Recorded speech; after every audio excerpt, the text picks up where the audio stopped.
Vou contar uma história para vocês. É a história de uma cidade chamada Rocha Leão, que fica no município de Rio das Ostras. Tudo começou com a estação de trem, construída em 1888.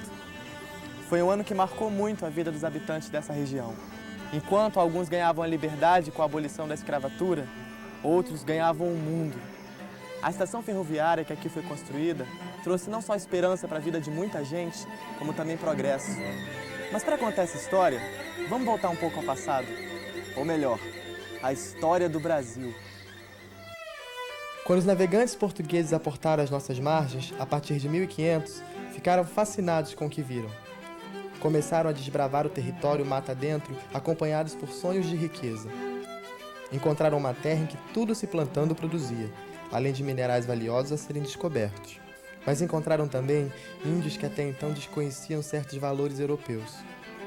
Durante os séculos que se seguiram, a cultura desses nativos foi se diluindo à cultura dos colonizadores, principalmente na época da catequização indígena pelos jesuítas.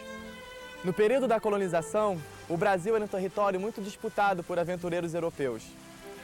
Por volta do século XVII, foram tomadas providências para estabelecer uma aldeia de 100 a 200 índios sobre o rio Macaé e outra sobre o rio Ileripe, antigo nome do Rio das Ostras, para que protegessem as terras da invasão de pretensos colonizadores. Os jesuítas atenderam o pedido e construíram a aldeia sobre o rio Macaé, mas sobre o rio Ileripe, pouca coisa foi feita. Com isso, o rio acabou abrigando barcos holandeses, franceses, ingleses, que vinham em busca de mercadoria contrabandeada, principalmente para o Brasil. Nessa região de Rio das Ostras, as poucas aldeias que se estabeleceram foram responsáveis por construções que ainda hoje podem ser vistas na cidade. Os escravos que tinham começado a chegar por volta do século XVI construíram junto com os índios o Poço das Pedras e o cemitério. Depois que os jesuítas foram embora, em 1759, muitas dessas terras ficaram abandonadas. A coroa acabou doando-as para quem tivesse condições de explorá-las, denominando-as Lote de Seis Marias. Algumas transformaram em engenhos, outras em fazendas de criação de gado ou plantação de produtos em pequena escala, muito mais voltados para o comércio interno do que para a exportação. Com a chegada da família real ao Brasil, o Rio de Janeiro se desenvolveu rapidamente. A cidade se transformou em sede do Império. A população aumentou e a produção também. Dom João VI abriu os portos brasileiros ao livre trânsito e comércio exterior. Até essa época, o que se produzia no campo era transportado em barcaças pelos rios fluminenses. Com o crescimento tanto populacional quanto econômico, os rios não eram mais suficientes para o transporte. Era necessário que houvessem estradas para que os viajantes atravessassem a região com mais segurança e rapidez. A província foi mapeada e estradas, pontes e novos portos foram abertos. Rio das Ostras aparece então pela primeira vez em documentos como arraial ou pequeno vilarejo. Mas o desenvolvimento na província aconteceu mesmo com o advento das estradas de ferro a partir da segunda metade do século XIX. A primeira ferrovia foi inaugurada em 30 de abril de 1854, por Irineu Evangelista de Souza, que nesse mesmo dia ganhou o título de Barão de Mauá. A locomotiva, que se chamava Baronesa, em homenagem à esposa do recém-nomeado barão, ligava o Rio de Janeiro a Petrópolis. A Baronesa foi a primeira locomotiva a trafegar em trilhos brasileiros. Outras estradas de ferro começaram a ser construídas e por onde elas passavam surgiam vilas e cidades. A população dessas áreas aumentava e a economia também. E foi o que aconteceu com Rocha Leão. Tudo começou em 1871, quando uma lei provincial autorizou a construção de uma estrada de ferro que interligasse o norte fluminense à capital. Os ramais foram construídos em épocas diferentes e por diversas companhias. O primeiro trecho a ficar pronto foi o de Macaé a Campos, em 1875. O segundo foi o que partia de Niterói a Rio Bonito, em 1880. Por último, foi o trecho de Rio Bonito a Macaé, inaugurado em 1888. E lá estava o ramal de Rocha Leão. O terreno onde foi construída a estação recaiu sobre o campo da fazenda de Visconde de Araújo, um português que possuía mais 5 fazendas. Os escravos que ajudaram na construção da estação na época estavam prestes a ganhar a alforria. As telhas que cobrem o teto da estação vieram de Marseille, na França. As paredes são de blocos de pedra bruta.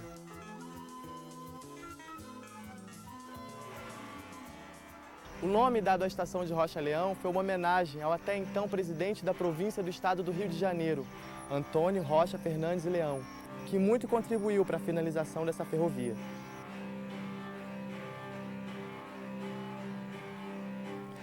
A estação foi inaugurada em 31 de março de 1888 e o trecho até Macaé ficou pronto em dezembro desse mesmo ano. Os trilhos de Rocha Leão eram responsáveis pelo transporte do que se produzia na região. Era por onde escoava o café, a cana-de-açúcar, a banana, a mandioca e outras mercadorias. A estação de Rocha Leão empregou muita gente, trouxe muitas famílias para perto de si e criou muitas outras. O comércio foi crescendo, uma escola foi aberta e o perfil da região se modificando.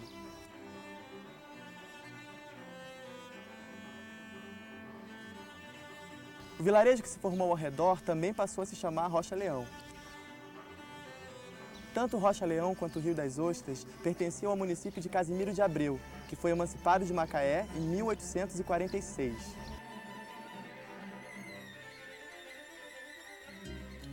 Paralelo à estrada de ferro que ligava a cidade do Rio de Janeiro a Macaé, no estado do Rio, estava sendo construída uma linha que ia de Vitória, no Espírito Santo, a Macaé, ficando pronta por volta de 1890. Essa linha, que agora ligava o Rio de Janeiro a Vitória, ficou conhecida como Linha do Litoral.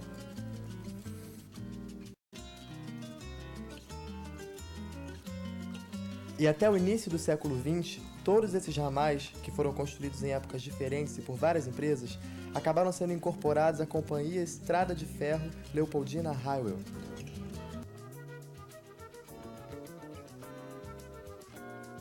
A estação de Rocha Leão não só trouxe desenvolvimento para a região, como também agitou a vida social da população local e das redondezas.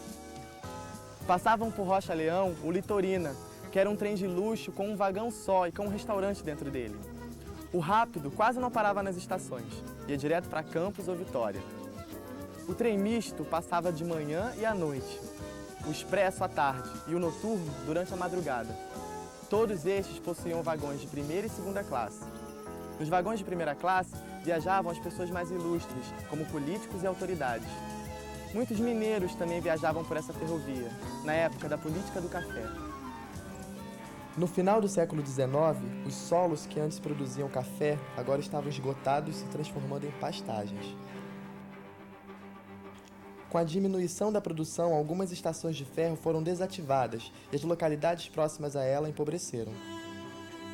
Mas com Rocha Leão foi diferente. A vila que havia se formado ao seu redor foi tão bem sedimentada que a sua única alternativa era acreditar no futuro da região. Se por um lado a ferrovia não progrediu como esperado, o vilarejo de Rocha Leão sim. E um homem chamado Henrique Batista Sarzedas foi muito importante para esse crescimento. Ele nasceu na Praça Mauá, no Rio de Janeiro, mas veio morar em Rocha Leão com 8 anos de idade, em 1902. Era descendente de portugueses.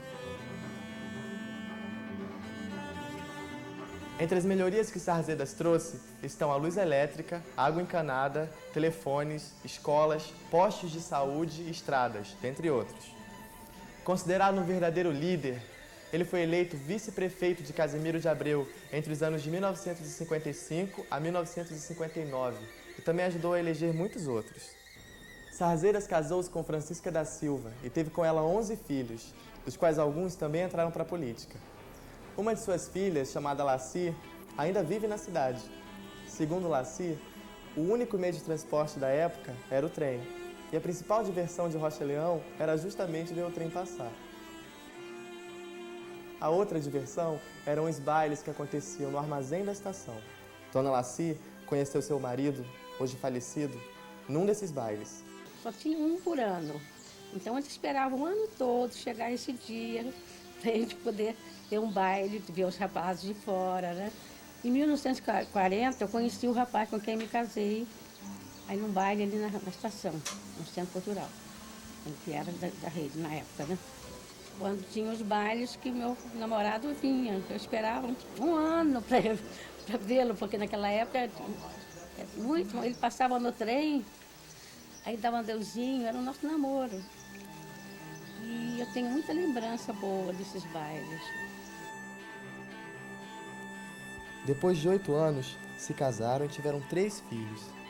Mas 5 anos depois, Laci ficou viúva e teve que trabalhar para sustentar a família. Como era a única pessoa da cidade que sabia aplicar injeção e fazer curativos, ela foi contratada pela Rede Ferroviária Federal como enfermeira assistente médica odontológica. Leila é uma das filhas de Laci e falou um pouco sobre o avô, Henrique Sarzedas. Foi um homem que lutou para melhorar a vida de todos da região. Olha, o meu avô, ele queria fazer crescer Rocha Leão. Por exemplo, a estrada BR-101 seria a 8 quilômetros daqui. Ele, com conhecimento político, porque ele foi um dos maiores líderes políticos que o município já teve, através de conhecimento, ele conseguiu que passasse na chácara dele. Ele perdeu toda a chácara, aí cedeu espaço para passar a BR-101. Esse barulho todo, ele morreu realizado.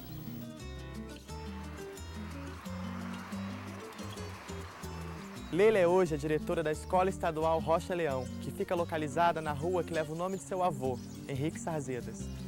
A escola foi criada em 1918 e funcionava numa antiga casa alugada pelo governo do estado.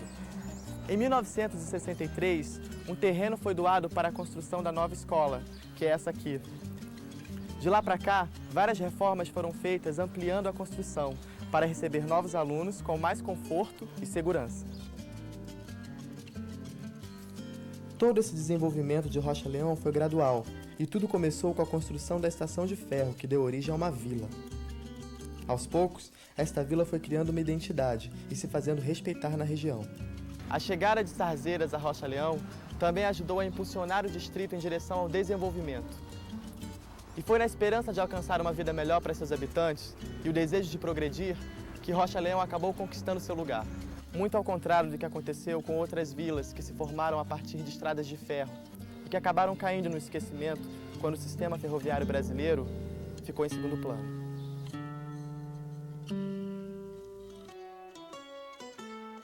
Isso aqui corresponde ao sinal de trânsito na época da Leopoldina. Tem aqui o vermelho e o verde. O vermelho é quando tinha que parar. O verde é quando ele tinha passagem direta.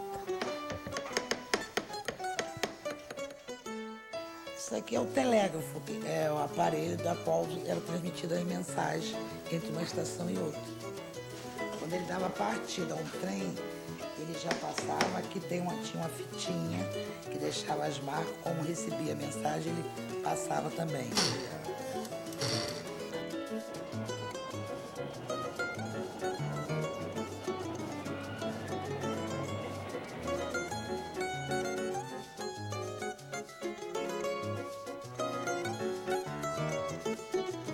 Nos grandes centros, os sinalizadores se modernizaram e as transmissões também.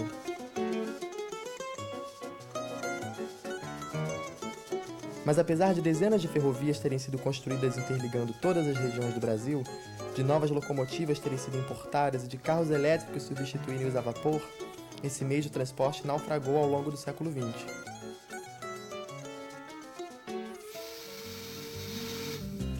Nem a tentativa de promover e gerir os interesses do governo no setor de transportes ferroviários, com a criação em 1957 da Rede Ferroviária Federal S.A., mudou esse quadro.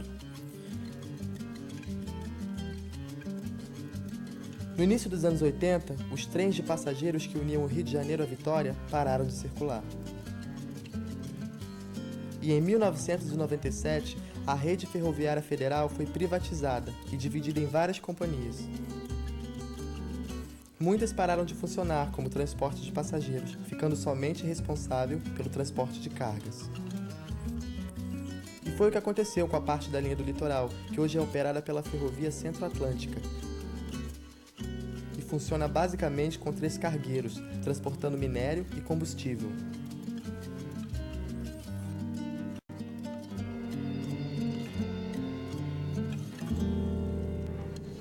Mas Rio das Ostras soube preservar seus tesouros.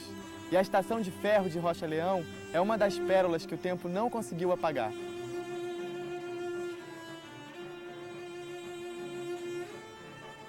Hoje está desativada, mas é como se as locomotivas estivessem a todo vapor sobre os trilhos. Foi transformada num patrimônio histórico e desde 1999 abriga um centro cultural. A Prefeitura Municipal de Rio das Ostras, através de um convênio com a Rede Ferroviária Federal, transformou a antiga construção num espaço destinado a oferecer atividades culturais, tanto para os seus visitantes quanto para os habitantes da cidade. Chamado de Centro Ferroviário de Cultura, possui uma biblioteca com sala de leitura, onde os moradores desfrutam de um ambiente agradável e tranquilo para estudo e pesquisa. Abriga também uma sala de vídeo disponível a toda a população.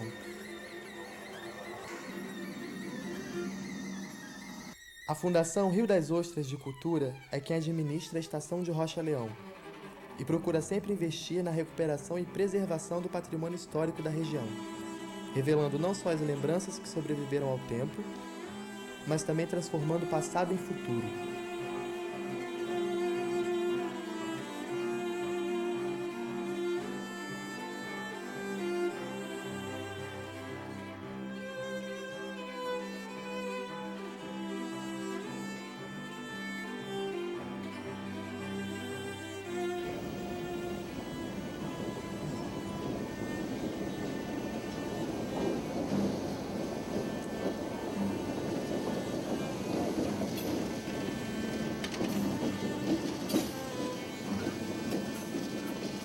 Rio das Ostras já foi palco de disputas, abrigos de piratas, rios de travessias. Episódios que fizeram dela uma cidade cheia de memórias e histórias para contar. Episódios que a fizeram crescer, enfrentar momentos difíceis, mas mesmo assim capaz de apontar novos horizontes a serem trilhados. A história de Rocha Leão mostra o quanto é possível um sonho se tornar realidade. A estação de Rocha Leão é uma das riquezas de Rio das Ostras. Guarda lembranças da história do Brasil, assim como atividades que marcaram o desenvolvimento da região.